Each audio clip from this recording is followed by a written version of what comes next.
예술인들은 물론 국민들께 심대한 고통과 실망을 야기한 점에 대해서는 깊이 사과드립니다.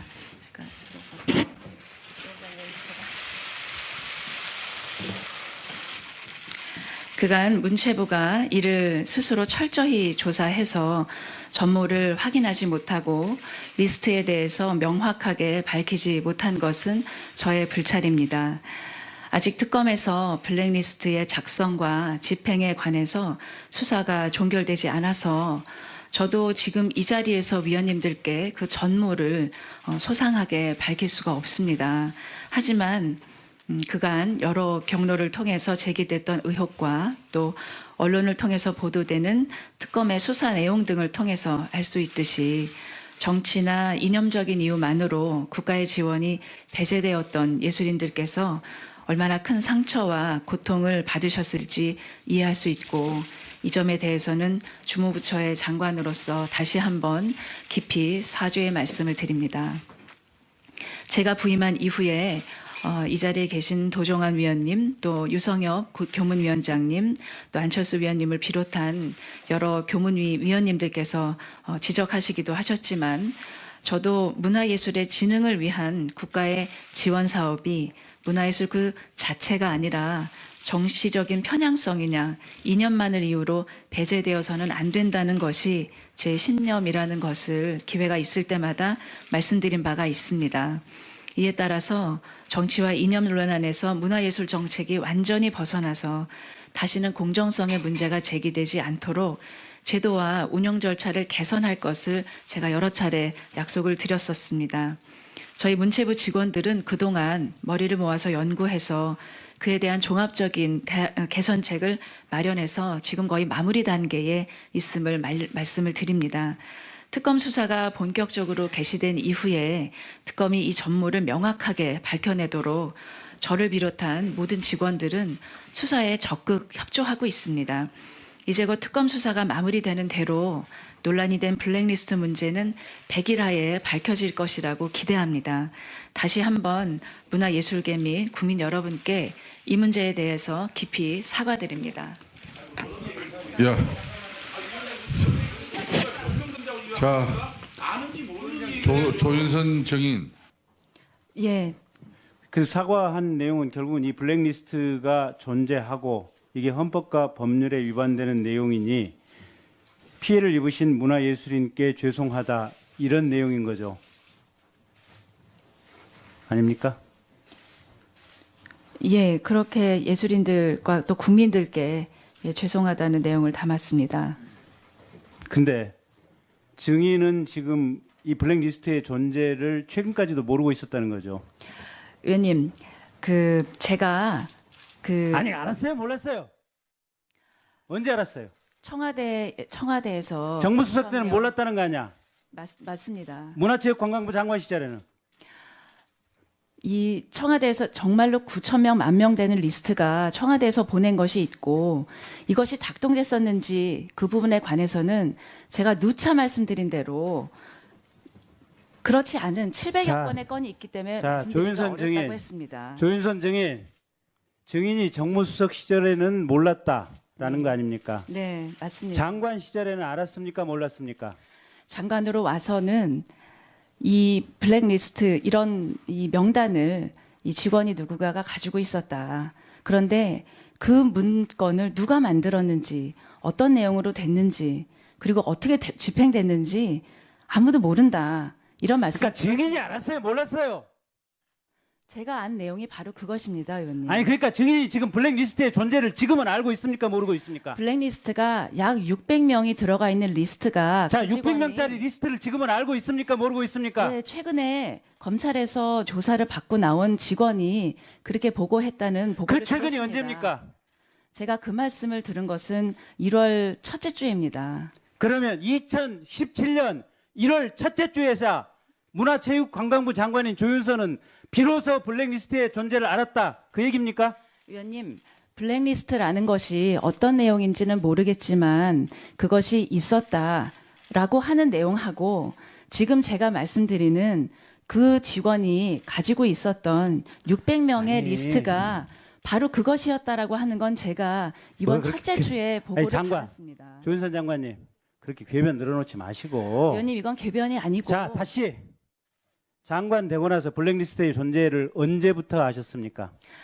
의원님 제가 누차 설명을 올리겠습니다.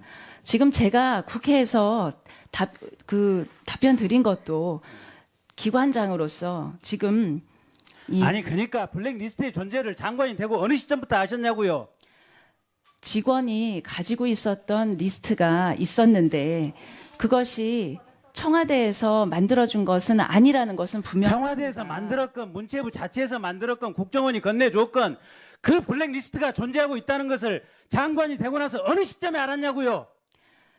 그 블랙리스트의 문제가 대두가 됐을 때 그런 것이 있다는 얘기는 들었습니다. 하지만 의원님, 자 거기서 끊고 그러면 그 얘기를 누구한테 어느 시점에 언제 들었어요? 그 내부의 직원들로부터 보고를 받았습니다만 그게 언제? 제가 그거는 그게 언제? 국정감사 이후였던 것 같습니다. 국정감사 이후 언제? 의원님 근데요. 아니 말 돌리지 말고 시점을 물어보면 시점을 답하고 다른 얘기 하지 마시고요. 그 리스트가 어떻게 작성이 되고 뭐였는지 그 리스트의 실체에 대해서는 제가 구체적으로 보고받은 바가 없습니다. 그런데 최근에 들어서 그 리스트는 아니 그 작성했었던 장관, 보관했던 직원이 장관 조윤선 증인 국정감사 전후에서 그 전부터 블랙리스트에 대해서 얘기가 많이 나왔잖아요.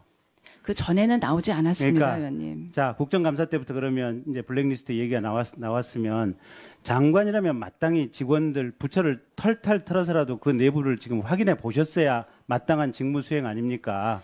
예, 의원님. 그게 정당한 직무 수행이라고 보여요. 장관으로서. 그렇다면 내가 장관이라면 당연히 부처에 들어와서 불같이 화를 내면서 이런 불법적인 블랙리스트가 도대체 어디에 있느냐, 또 어떻게 되고 있느냐, 어느 부서에서 관장을 하느냐, 누가 하느냐, 이게 일일이 확인을 해봤을 것 같아요. 자, 조윤선 증인. 그런 확인 절차를 언제 어떻게 하셨습니까? 의원님, 블랙리스트는 제가 정말 작성에 관여한 적도 없고 아니, 증인이 작성에 관여한 게 아니고 국정감사 이후에 문제가 됐다면 그걸 언제부터 확인을 했냐고요? 언제 어떻게 확인을 했냐고요? 제가 작성에 책임이 없었기 때문에 제가 증인한테 작성의 책임을 묻는 게 전혀 작성을 없습니다. 묻는 것이 아니고 하지만 의원님, 블랙리스트의 존재를 어떻게 파악을 하고 어느 시점에 직원들을 상대로 물어봤냐고요? 계속 동문상답 하시지 말고 아닙니다. 물어보는 지금 내용만 설명 답변을 해보세요. 최순실의 국정농단 사건에 문체부가 중심에 서 있었습니다. 저희는 검찰의 압수수색뿐만이 아니라 검찰에 불려가면서 같은 얘기 반복하지 마시고요. 국 간부들이 계속적으로 조사를 받았습니다. 그리고 내부적으로 39건의 의혹 사건에 대해서 TF를 만들어서 직원들을 면밀히 조사를 했습니다. 아니 그리고 감사관실을 10명에서 19명으로 늘려서 자체 감찰도 아니, 특별감찰도 장관. 시작했습니다. 블랙리스트 자체가 최순실 지금- 사태에서 문체부의 가장 핵심이 되는 내용이잖아요. 그러면 장관이 아주 발빠르게 이거 조사했어야 맞잖아요. 도대체 국정감사 이후에 언제 시점에 조사를 해서 이 존재를 알게 됐냐고요. 의원님, 저는 최순실 씨와 블랙리스트가 관련이 있다는 것은 그 어떤 의혹이나 그 어떤 문제 제기도 받은 적이 없고 지금 언론에서도 추측성 보도 말고는 최순실 씨가 아니, 블랙리스트에 그러면- 관련이 있다는 말씀을 그러면 들어본 적이 국회에서 없습니다. 지금 도정환 의원이나 안철수 의원이 물어본 이 블랙리스트 존재에 대해서는 지금 장관은 한 귀로 듣고 한 귀로 올린 거예요? 그렇지 않습니다. 아니 그러니까 돌아가서 확인을 했을 거 아니야. 그럼 언제 어떻게 확인했냐고. 그거 물어보는데 그 답변을 못해. 의원님, 질의 다 하시면 제가 답변을 시간 해봐요. 갖고 그 시점을 말씀드리겠습니다. 그 시점과 확인한 내용을 한번 얘기를 해보세요. 국회에서 지적을 받을 때마다 내부 직원들로부터 확인을 받았습니다. 그래서 하지만 직원들이 뭐라 저는 그래요? 최순실의 국정농단으로 인해서 저희 부처는 이 내부 TF로 39건을 거의 모든 직원들을 조사를 했습니다. 감사실을 2배로 늘려서 특별감찰까지 시작을 했고 이제는 감사원에서 감사가 들어와서 2월 말까지 감사를 당하고 있습니다. 우리 문체부 직원들은 지금 완전히 풍비박산이 나와 있고 외부로부터 우리 직원들을 보호하고 이 부처를 끌고 가는 게 저의 합당한 임무였었습니다. 기관장으로서 저도 무척 고민을 했습니다.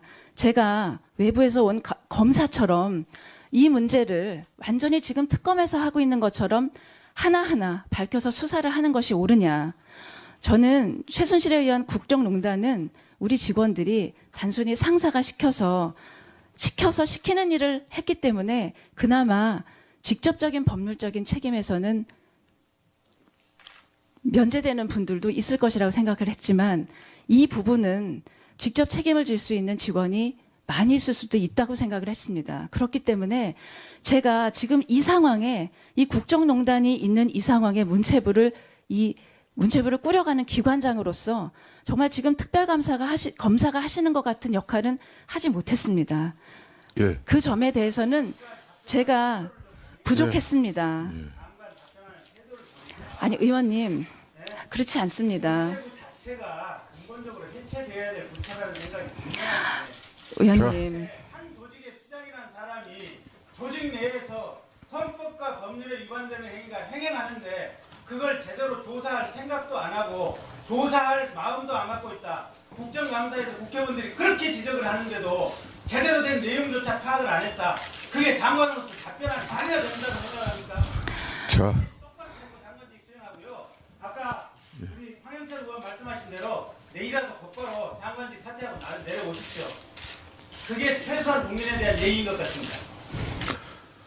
자, 조윤선 정인 전임 유준용 장관 같은 경우는 이 블랙리스트가 있다는 사실을 알고 박근혜 대통령을 직접 만나서 항의했다는 기사도 나온 거 알고 계시죠? 네 알고 있습니다. 그런데 이제 우리 위원들이나 국민들이 지금 아주 이 상황을 지금 정인의 답변을 이렇게 들으면서 안타까워하는 부분은 그런 전임 장관도 블랙리스트를 알고 대통령께까지 항의했다는데 어떻게 조윤선 장관께서는 문화체육관광부 장관이 되고서도 언론을 통해서 요 근래에 알았다는 사실을 누가 믿겠습니까? 아니, 한번 의원님. 답변 한번 내보세요. 예, 제가 그 부분에 대해서 요 근래에 이 내용을 블랙리스트라는 것에 대해서 처음 알았다 이렇게 말씀드리는 것이 아닙니다.